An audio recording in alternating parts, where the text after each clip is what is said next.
नमस्कार। India debate में आप सबका स्वागत है। मैं हूं आशुतोष पाठक। मित्रों,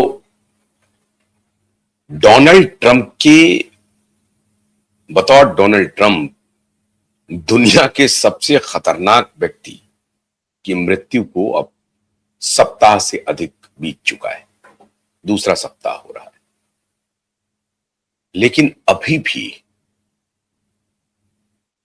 दुनिया इस कॉन्स्पिरेसी थ्योरी में अटकी हुई है और इस नहीं कई कॉन्स्पिरेसी थ्योरीज आ रही है, लेकिन उसमें जो सबसे पुख्ता थ्योरी आ रही है कि आखिर दुनिया के सबसे खतरनाक व्यक्ति, जिसे ट्रंप कह रहे हैं कि दुनिया के सबसे बड़े एविल थे, उनका उन्होंने खात्मा कर दिया। आयतुल्लाह खुमैनी की, वो खमेनेई, आयतुल्लाह खमेनेई की मौत अगर हुई तो वो मौत हुई कैसे?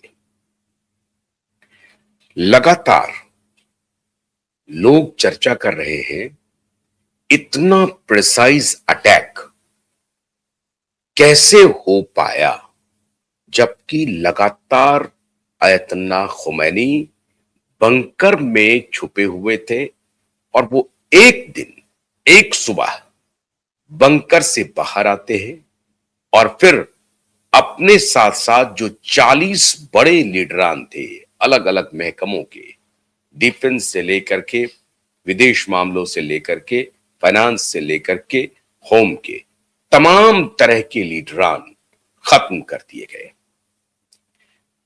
तो ये सिर्फ मिसाइल का कमाल नहीं है, पुख्ता जानकारी सिर्फ खुफिया एजेंसी का काम नहीं है। पुख्ता जानकारी कोई आयतुल्लाह खमैनी के पास बिल्कुल करीब, और वहां से वो सारी जानकारी पल पल की, मिनट टू मिनट की जानकारी मिल रही है अमेरिकी और इजरायली खुफिया एजेंसी को। और फिर अमेरिकी और इजरायली मोसाद, एफबीआई और सीआईए मोटे तौर पर, एफबीआई तो इंटरनल इंटेलिजेंस एजेंसी है, सीआईए और मोसाद, बीच में कह सकते हैं MI6 भी, MI6 का भी इससे रिश्ता होगा, अभी मैं बताता हूं आपको।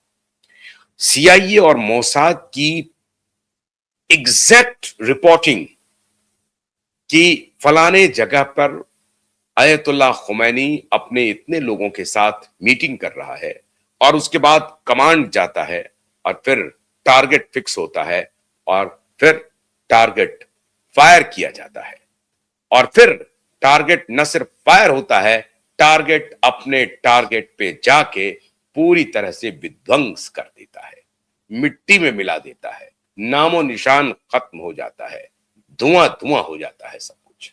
ये सब कैसे हुआ जी, आज मैं आपको बताता हूं।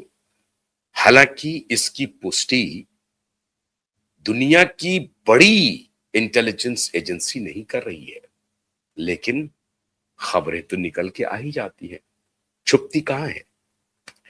कैथरीन पेरेज शकदम एक नाम है। ये कैथरीन पेरेज शकदम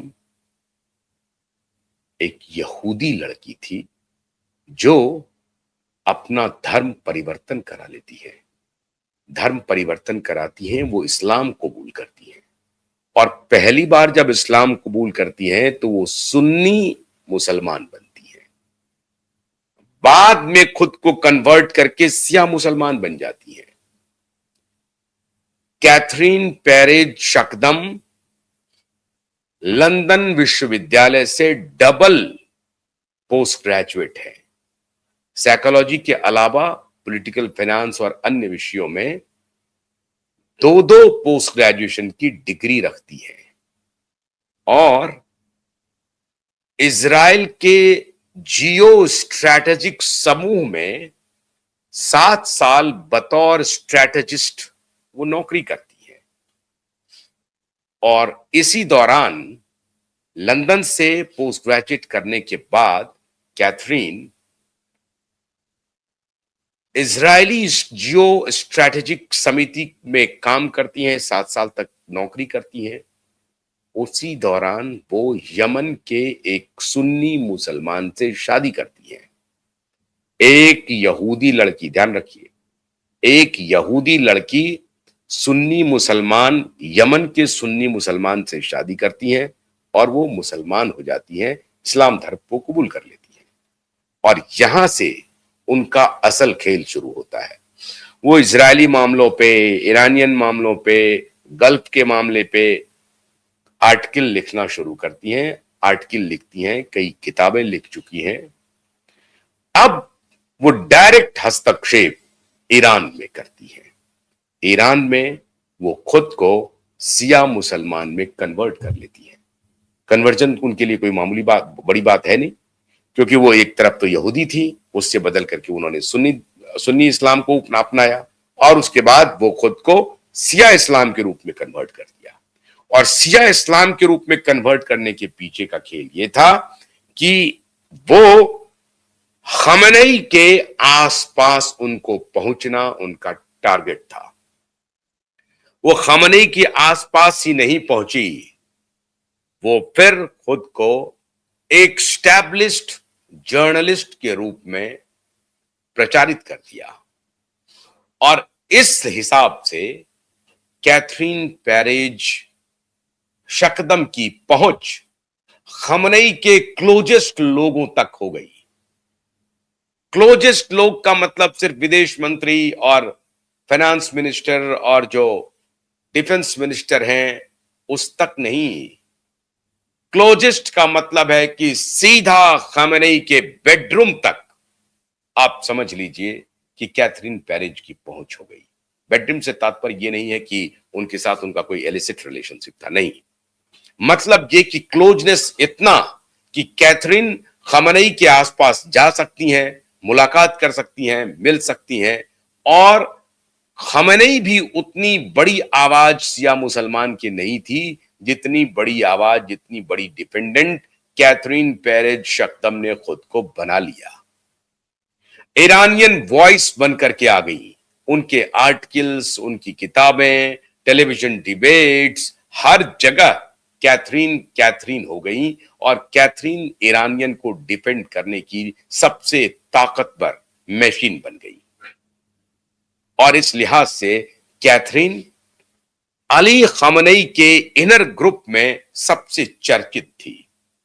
तो न सिर्फ उनकी डायरेक्ट एंट्री डिफेंस एस्टैब्लिशमेंट तक था, न सिर्फ उनकी डायरेक्ट एंट्री स्ट्रैटेजिक एस्टैब्लिशमेंट तक था, बल्कि सीधे आयतुल्लाह खमैनी तक था।